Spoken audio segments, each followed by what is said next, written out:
Welcome to Isha's Kitchen.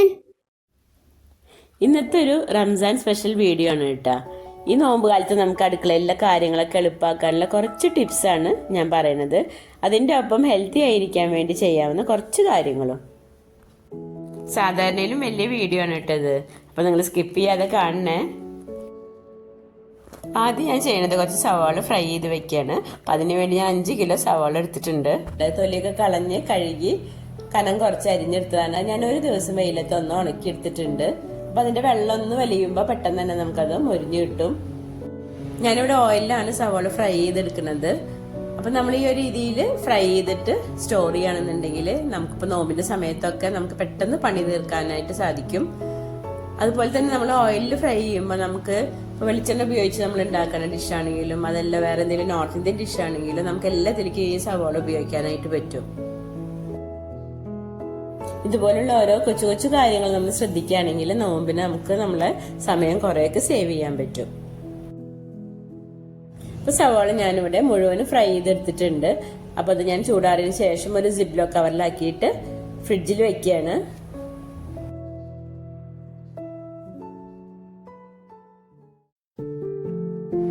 ഇനി ഞാൻ കുറച്ച് ഏലക്കായ എടുത്തിട്ടുണ്ട്. അപ്പൊ അതൊന്ന് നമുക്കൊന്ന് ചൂടാക്കി എടുക്കണം. ചെറുതായിട്ടൊന്ന് മൊരിഞ്ഞാൽ മതി. അപ്പൊ ഞാൻ പാൻ അടുപ്പത്ത് വെച്ചിട്ടുണ്ട്. അതിലേക്ക് ഏലക്കായ ചേർത്ത് കൊടുത്തിട്ടുണ്ട്.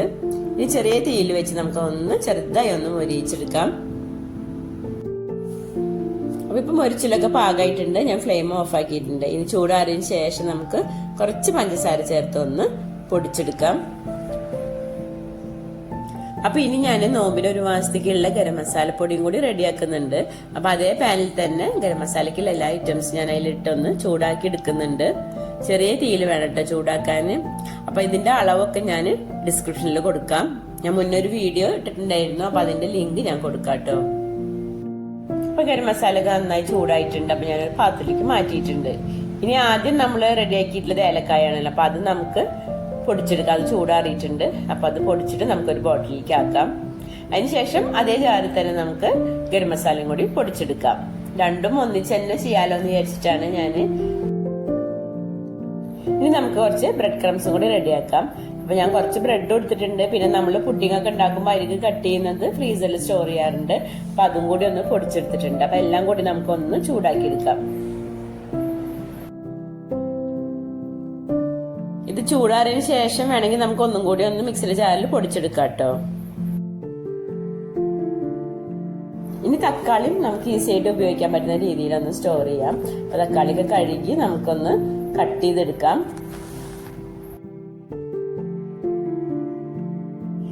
ഇനി നമുക്ക് കുറച്ച് വെള്ളം ഒഴിച്ച് തക്കാളി ഒന്ന് വേവിച്ചെടുക്കാം. തക്കാളിക്ക് നന്നായി വെന്തതിന് ശേഷം ചൂടാറിയിട്ട് നമുക്ക് മിക്സിയുടെ ജാറിൽ നന്നായി ഒന്ന് അരച്ചെടുക്കാം. തക്കാളി അരച്ചെടുത്തതിന് ശേഷം ഞാൻ ഒരു ട്രേയിൽ ഒഴിച്ച് ഫ്രീസറിൽ വെച്ച് ഒന്ന് സെറ്റ് ആക്കിയതാണ്. ഇതിന് നമുക്ക് ചെറിയ പീസായി കട്ട് ചെയ്തിട്ട് ഫ്രീസറിൽ സ്റ്റോർ ചെയ്യാം. ഈ ഒരു രീതിയിൽ നമ്മൾ തക്കാളി ഫ്രീസ് ചെയ്ത് വെക്കുകയാണെന്നുണ്ടെങ്കിൽ നമുക്ക് എന്ത് കറി വെക്കുകയാണെങ്കിലും വെജിറ്റബിൾ കറി ആണെങ്കിലും ചിക്കൻ കറി അല്ല ബിരിയാണിക്ക് പോലും നമുക്ക് ഈസി ആയിട്ട് ഉപയോഗിക്കാൻ പറ്റും. ഇനി ഞാനിവിടെ 1 കിലോ ബോൺലെസ് ചിക്കൻ എടുത്തിട്ടുണ്ട്. അത് ഞാൻ ഉപ്പും കുരുമുളകും ഇട്ടൊന്ന് വേവിച്ചെടുത്തിട്ടുള്ളതാണ്.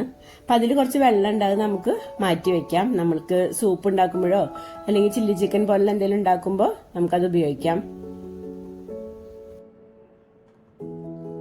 ഈ ചിക്കൻ സ്റ്റോക്ക് നമ്മൾ സ്റ്റോർ ചെയ്യുമ്പോൾ എപ്പോഴും ഫ്രീസറിൽ വെക്കണം കേട്ടോ. ഫ്രിഡ്ജിൽ വെച്ചാൽ പെട്ടെന്ന് തന്നെ ചീത്തായി പോകും. അപ്പൊ നമ്മളെ ചിക്കൻ ചൂടാറിയിട്ടുണ്ട്. അപ്പൊ ഞാൻ കുറച്ച് വലിയ പീസായിട്ട് ഇങ്ങനെ കൈകൊണ്ട് പിച്ചിട്ട് അങ്ങനെ എടുത്ത് മാറ്റി വെക്കുന്നുണ്ട്. ബാക്കിയുള്ളത് നമ്മൾ കൈകൊണ്ട് ഇങ്ങനെ പിച്ചെടുത്തതിന് ശേഷം മിക്സിയുടെ ജാറിലിട്ട് ഒന്ന് ക്രഷ് ചെയ്തിട്ട് എടുക്കുകയാണ്. ഞാനിവിടെ ഒരു 150 ഗ്രാം ചിക്കൻ വലിയ പീസായിട്ട് എടുത്തിട്ടുണ്ട്. ഞാൻ ഒരു സ്നാക്ക് മാത്രമാണ് ചെയ്ത് കാണിക്കുന്നുള്ളൂ. ബാക്കി ചിക്കന് ഞാൻ പല കവറിലാക്കിയിട്ട് പിന്നെ മാറ്റി വെക്കുകയാണ് ഫ്രീസറിൽ. അപ്പൊ ഞാൻ ബാക്കിയുള്ള ചിക്കന് 100 ഗ്രാമിന്റെ പാക്കറ്റും പിന്നെ ഒരു 200 ഗ്രാമുമായിട്ടാണ് ഞാൻ പാക്ക് ചെയ്ത് വെക്കുന്നത്. അപ്പൊ കുറച്ചുള്ളത് നമ്മൾ മാത്രം ഉള്ളപ്പോ നമുക്ക് എടുക്കാൻ വേണ്ടിയിട്ടാണ്. ബാക്കി കുറച്ച് അധികം ഉള്ളത് ഗസ്റ്റ് എങ്ങാനും വരുമ്പോ നമുക്ക് അധികം സ്നാക്സ് ഒക്കെ ഉണ്ടാക്കണമെങ്കിൽ എടുക്കാന്ന് വിചാരിച്ചിട്ട് അങ്ങനെ വെച്ചിട്ടുള്ളതാണ്.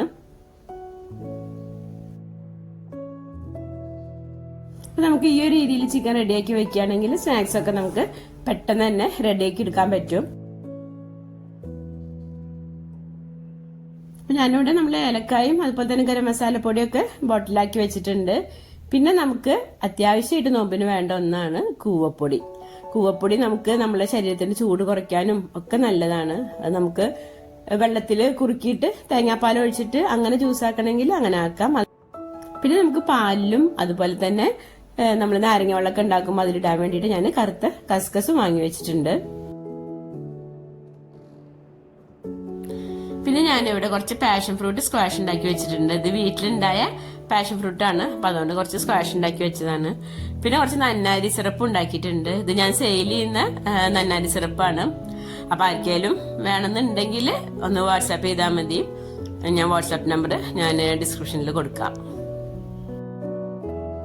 നോമ്പിന് അധികം നമ്മൾ ഫ്രഷ് ജ്യൂസ് ആണല്ലോ ഉണ്ടാക്കുക, എന്നാലും ഇടയ്ക്കൊരു ചേഞ്ചിന് ഇതുപോലുള്ള ജ്യൂസ് ഉണ്ടാക്കാലോ എന്ന് വിചാരിച്ചിട്ടാണ്.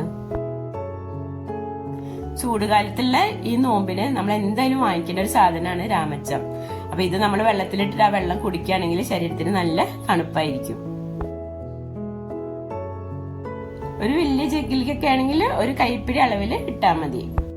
ഇതിൽ നല്ല മണ്ണുണ്ടാവും കേട്ടോ. അപ്പൊ നമ്മൾ നന്നായി കഴുകിയതിന് ശേഷം ഒന്ന് വെയിലത്ത് ഉണക്കിയിട്ട് സ്റ്റോർ ചെയ്യാം. പിന്നെ നമ്മൾ ഇപ്രാവശ്യത്തെ നോമ്പ് കുറച്ചും കൂടി ഹെൽത്തി ആവട്ടെ എന്ന് കരുതി ഭക്ഷണത്തിൽ കൂടുതലായിട്ട് നട്ട്സും ഡ്രൈ ഫ്രൂട്ട്സ് ഒക്കെ ഉൾപ്പെടുത്താന്ന് കരുതി. അപ്പൊ അതിനുവേണ്ടി നമ്മൾ വാൾനട്ട്, അതുപോലെ പംകിൻ സീഡ്, പിന്നെ സൺഫ്ലവർ സീഡ്, പിന്നെ mixed dry fruits and nuts, പിന്നെ ആപ്രിക്കോട്ട്, അപ്പൊ അതെല്ലാം നമ്മൾ വാങ്ങിയിട്ടുണ്ട്. അപ്പൊ നമ്മൾ ഇപ്രാവശ്യം അധികം ഫ്രൈഡ് ഐറ്റംസ് ഒന്നും ഉണ്ടാക്കണ്ടെന്നാണ് വിചാരിച്ചിട്ടുള്ളത്. അപ്പൊ എന്നാലും ഞാൻ ഒരു ഐറ്റം ഉണ്ടാക്കി സ്റ്റോർ ചെയ്യുന്നുണ്ട്.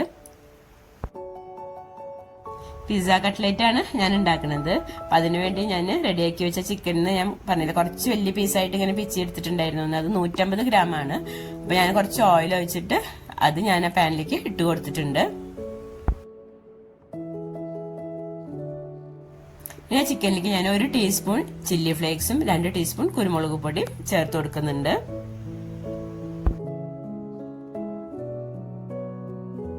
ഇനി ഇതിലേക്ക് ഞാൻ 1/2 ടീസ്പൂൺ കാശ്മീരി മുളക് പൊടിയും കൂടി ചേർത്ത് കൊടുക്കുന്നുണ്ട്. ഇനി ഒരു മീഡിയം ഫ്ലെയിമിൽ വെച്ച് നമുക്ക് നന്നായി ഒന്ന് ഇളക്കി അതിന്റെ ആ ഒരു പച്ച ടേസ്റ്റ് പോകുന്ന വരെ ഒന്ന് ചെറുതായിട്ടൊന്ന് മൊരിയിച്ചെടുക്കാം. ഞാൻ ഈ ചിക്കനിലേക്ക് തന്നെയാണ് നമ്മൾ എടുത്തിട്ടുള്ള ക്യാപ്സിക്കും സവാളൊക്കെ ചേർത്ത് കൊടുക്കുന്നത്. അപ്പൊ അതിന്റെ മുന്നായിട്ട് കുറച്ചും കൂടി ഓയിൽ ഒഴിച്ചു കൊടുക്കുകയാണ്. അപ്പൊ ചിക്കനൊക്കെ റെഡി ആയിട്ടുണ്ട്. ഇനി ഇതിലേക്ക് നമുക്ക് ഞാൻ ഇവിടെ 3 സവാള ചെറിയ പീസായി കട്ട് ചെയ്തെടുത്തിട്ടുണ്ട്. പിന്നെ 1 ക്യാപ്സിക്കും എടുത്തിട്ടുണ്ട്. അപ്പൊ ആദ്യം ഞാൻ സവാള ചേർത്ത് കൊടുക്കുകയാണ്. എന്നിട്ട് നമുക്കൊരു മീഡിയം ഫ്ലെയിമിൽ വെച്ച് നന്നായി ഒന്ന് ഇളക്കി ചെറുതായിട്ടൊന്ന് വഴറ്റിയാൽ മതി. ഇപ്പൊ 2-3 മിനിറ്റ് സവാള ഒന്ന് വഴറ്റിയെടുത്തിട്ടുണ്ട്. അതിനുശേഷം ഞാൻ അതിലേക്ക് ക്യാപ്സിക്കം ചേർത്ത് കൊടുക്കുകയാണ്. സവാളയും ക്യാപ്സിക്കൊന്നും അങ്ങനെ അധികം വഴറ്റേണ്ട ആവശ്യമില്ല, ചെറുതായിട്ട് ഒന്ന് വഴറ്റിയെടുത്താൽ മതി. ഇനി നമുക്ക് അതിലേക്ക് പിസ്സ സോസ് ചേർത്ത് കൊടുക്കണം. ഇനി നിങ്ങളുടെ കയ്യിൽ പിസ്സ സോസ് ഇല്ല എന്നുണ്ടെങ്കിൽ ടൊമാറ്റോ സോസിൽ കുറച്ച് ഒറിഗാനും കുറച്ച് ചില്ലി ഫ്ലേക്സ് ഇട്ടൊന്ന് മിക്സ് ചെയ്താൽ മതി.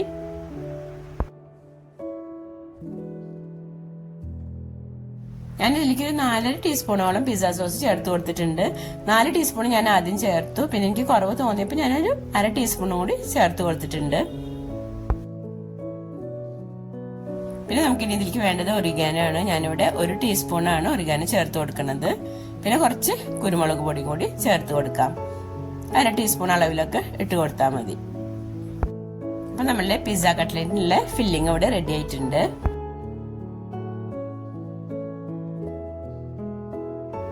ഇനി നമുക്ക് പിസ്സ കട്ട്ലേറ്റിലേക്ക് വേണ്ടത് ഉരുളക്കിഴങ്ങാണ്. ഞാനിവിടെ 1 കിലോ ഉരുളക്കിഴങ്ങ് ഒന്ന് കട്ട് ചെയ്തിട്ട് പുഴുങ്ങിയെടുത്തിട്ടുള്ളതാണ്.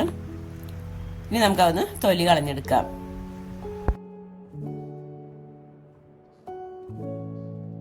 ഇനി ഞാനിവിടെ ഉരുളക്കിഴങ്ങൊക്കെ തൊലി കളഞ്ഞെടുത്തിട്ടുണ്ട്. ഇനി നമുക്കൊന്ന് ഉടച്ചെടുക്കണം. അപ്പൊ ഞാനിവിടെ പൊട്ടറ്റോ മാഷറാണ് ഉപയോഗിക്കുന്നത്. ഈ ഒരു പൊട്ടറ്റോ മാഷർ നമ്മൾ ഐക്യെന്ന് വാങ്ങിയിട്ടുള്ളതാണ്. നല്ല യൂസ്ഫുൾ ആണിത്. ഇതിൽ നമ്മളിങ്ങനെ പ്രസ് ചെയ്ത് എടുക്കുകയാണെന്നുണ്ടെങ്കിൽ നമുക്ക് ഒട്ടും കട്ടയില്ലാതെ തന്നെ കിട്ടും. ഉരുളക്കിഴങ്ങിൽ ഞാൻ ഉപ്പ് ഇട്ടിട്ടുണ്ടായിരുന്നില്ല പുഴുങ്ങുമ്പോൾ, അപ്പോൾ ഞാനൊരു ടീസ്പൂൺ ഉപ്പ് ചേർത്ത് കൊടുത്തിട്ടുണ്ട്. പിന്നെ 4 ടേബിൾ സ്പൂൺ കോൺഫ്ലോർ ആണ് ചേർത്ത് കൊടുക്കുന്നത്. കോൺഫ്ലോറിന് ഞാൻ പകുതി ഇട്ട് കൊടുത്തിട്ടുണ്ട്.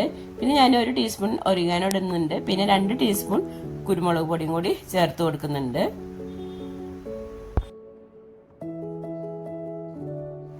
ഇനി ഞാൻ എല്ലാം കൂടി നന്നായി ഒന്ന് മിക്സ് ചെയ്തതിന് ശേഷം നമ്മൾ എടുത്തിട്ടുള്ള ബാക്കി കോൺഫ്ലോറും കൂടി ചേർത്ത് നന്നായി ഒന്ന് കുഴച്ചെടുത്തിട്ടുണ്ട്. ഇനി നമുക്ക് ഓരോ ബോളാക്കി എടുക്കണം. അപ്പൊ കയ്യിൽ എണ്ണ പറ്റിയതിന് ശേഷം നമുക്ക് ഓരോ ബോളാക്കി എടുക്കാം. കുറച്ച് വലുതാക്കണം കേട്ടോ, നമുക്ക് ഇതിൽ ഫില്ലിങ് വെക്കാനുള്ളതല്ലേ. നമ്മളുടേത് പിസ്സ കട്ട്ലറ്റ് ആണല്ലോ, അപ്പൊ നമുക്ക് കുറച്ച് ചീസും കൂടി വേണം. അപ്പൊ ഞാനിവിടെ 100 ഗ്രാം മൊസറല്ല ചീസ് ഒന്ന് ഗ്രേറ്റ് ചെയ്തെടുത്തിട്ടുണ്ട്.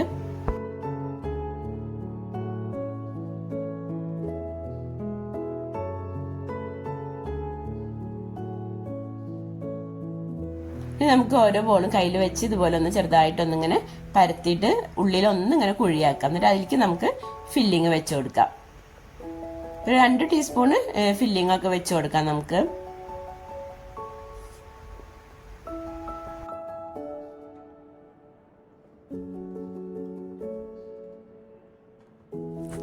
ചീസും കൂടി വെച്ച് കൊടുത്തതിന് ശേഷം ഫില്ലിംഗ് ഒന്നും പുറത്തേക്ക് ആവാത്ത രീതിയിൽ ഇങ്ങനെ ക്ലോസ് ചെയ്തിട്ട് പിന്നെ നമുക്ക് ഇങ്ങനെ ബോളാക്കിയതിന് ശേഷം പരത്തിയെടുക്കാം.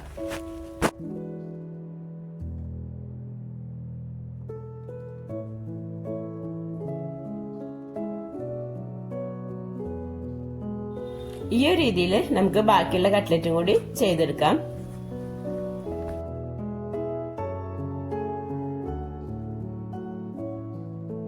ഈ ഒരു അളവ് ഫില്ലിങ്ങിലേക്ക് ഞാൻ 1 കിലോ ഉരുളക്കിഴങ്ങും 100 ഗ്രാം ചീസും ആണ് എടുത്തിട്ടുണ്ടായിരുന്നത്.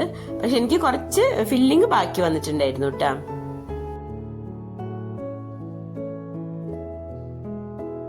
അപ്പൊ ഞാൻ കട്ട്ലറ്റ് ഒക്കെ റെഡിയാക്കി എടുത്തിട്ടുണ്ട്. ഇനി നമ്മൾ സാധാരണ കട്ട്ലറ്റ് ഉണ്ടാക്കുമ്പോൾ ചെയ്യുന്ന പോലെ തന്നെ കോഴിമുട്ടയിൽ മുക്കിയതിന് ശേഷം ബ്രെഡ് ക്രംസിൽ മുക്കിയിട്ട് നമ്മൾ ഫ്രൈ ചെയ്തെടുക്കുകയാണ് ചെയ്യുന്നത്. അപ്പൊ ഞാനിവിടെ 2 കോഴിമുട്ട, കുറച്ച് ഉപ്പും 1 ടേബിൾ സ്പൂൺ കോൺഫ്ലവർ ഇട്ട് ഒന്ന് അടിച്ചെടുത്തിട്ടുള്ളതാണ്.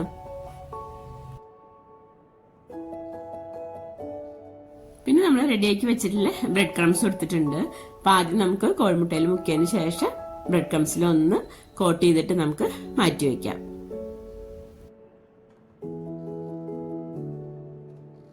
ഞാനിവിടെ 4 പൊരിക്കണല്ലോ, ബാക്കിയുള്ളത് ഞാൻ ഫ്രീസ് ചെയ്ത് വെക്കുകയാണ്. അപ്പൊ ഞാനൊരു കണ്ടെയ്നറിലാക്കിയിട്ട് ഫ്രീസറിൽ വെക്കുകയാണ്. കട്ട്ലറ്റ് വെച്ചതിന് ശേഷം അതിന്റെ മേലെ ഞാൻ ബട്ടർ പേപ്പർ വെച്ചിട്ട് പിന്നെ അടുത്ത കട്ട്ലറ്റും കൂടി വെക്കുകയാണ്. അങ്ങനെ ഞാനൊരു 3 കണ്ടെയ്നറിലാക്കിയിട്ടാണ് ഫ്രീസ് ചെയ്യുന്നത്. ഈ കട്ട്ലറ്റ് നല്ല വലിയ കട്ട്ലറ്റ് ആണല്ലോ, നല്ല വട്ടുണ്ടല്ലോ. അപ്പൊ അതുകൊണ്ട് തന്നെ നമുക്ക് ഓരോ കണ്ടെയ്നറിലും കുറച്ച് വെക്കാൻ പറ്റുള്ളൂ.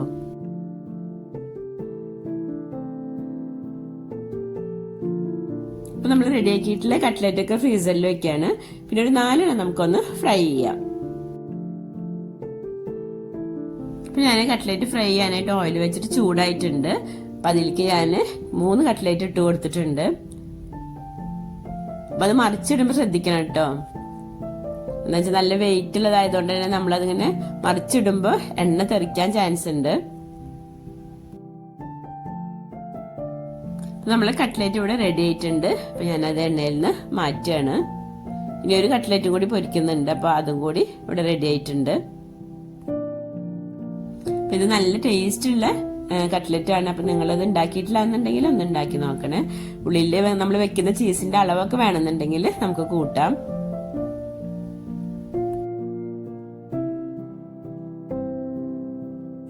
അപ്പൊ ഇനി നോമ്പിന് വേണ്ടി ഞാൻ റെഡിയാക്കുന്നത് കുറച്ച് തരിക്കഞ്ഞിയുടെ പ്രീമിക്സ് ആണ്.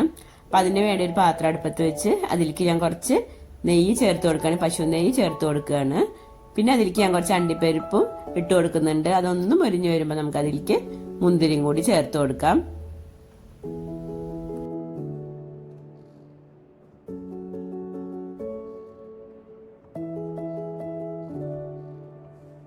ഞാനിവിടെ 2.25 കപ്പ് റവ എടുത്തിട്ടുണ്ട്.